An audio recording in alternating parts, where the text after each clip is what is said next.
Hi everyone. Today I'd like to talk to you about a saint that the church celebrates on November 1st named Herminingild.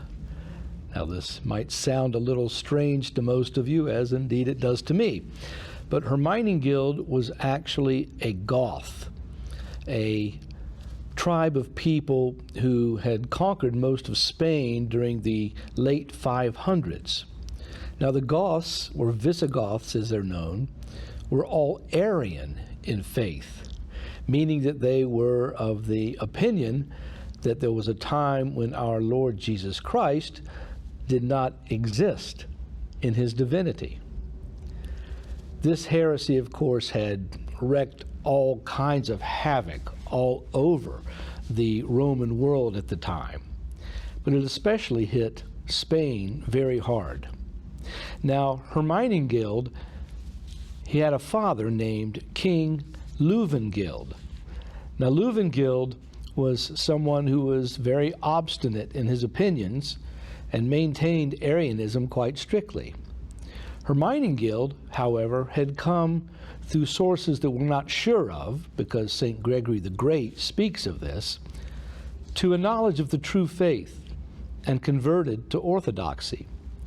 When his father realized what had happened, he was very upset and told his son so, but his son absolutely refused to go back to Arianism, saying that I've tasted the truth now, there's no way that I can return to what is false.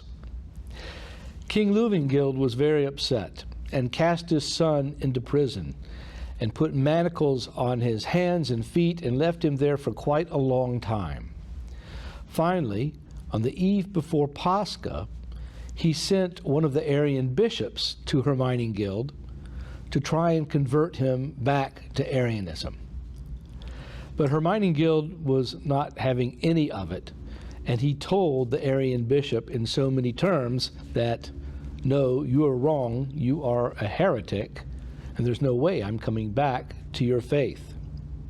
Well, when this bishop went and told King Leuwengild what had happened, he was even more upset, absolutely furious. And so, not caring a bit about his son, he sent someone into the cell who drove an axe into Herminingild's head, thus ending his life in martyrdom. But, as is so often the case, the one who is martyred ends up having the last word. Many miracles took place around the relics of Herminingild.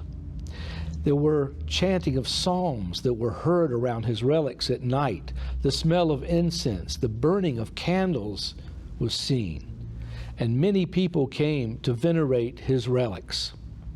King Leuwengild, after a while, came to understand what a great sin he had committed, and he understood also that he truly was in the wrong faith. But it wasn't enough to save his soul, because he was afraid of the populace that was around him, who were so devotedly Arian, and he could not bring himself to publicly renounce Arianism. However, he did go to his youngest son, who was also an Arian, and told him to talk with a specific bishop that the king had been very hard on, who was Orthodox, but yet wanted his son to connect with this bishop that he might learn orthodoxy. The son indeed did do this and eventually converted to the Orthodox faith himself. Yet, at the same time, King Leuwengild was not repentant even until his deathbed publicly about what had happened, and never entered back into the Holy Orthodox Church. Now, Herminingild, as St. Gregory the Great relates to us, was like the grain of wheat from the Gospel of John, where it says that unless the grain of wheat dies when it falls to the ground, it stays alone. If it does die, however, it bears much fruit.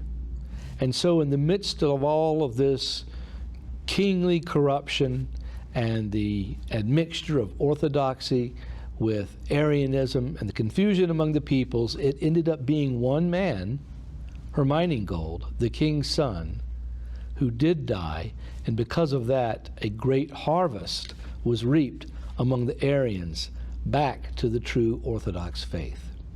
However, in my mind, there is really only one important line that stands out in this story.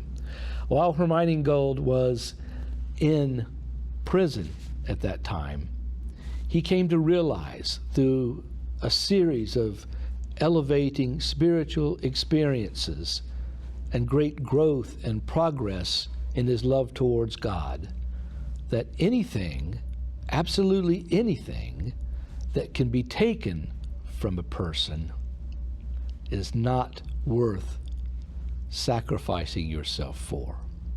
In other words, most everything that we receive in this life that we may value as something important to us ultimately will have no meaning.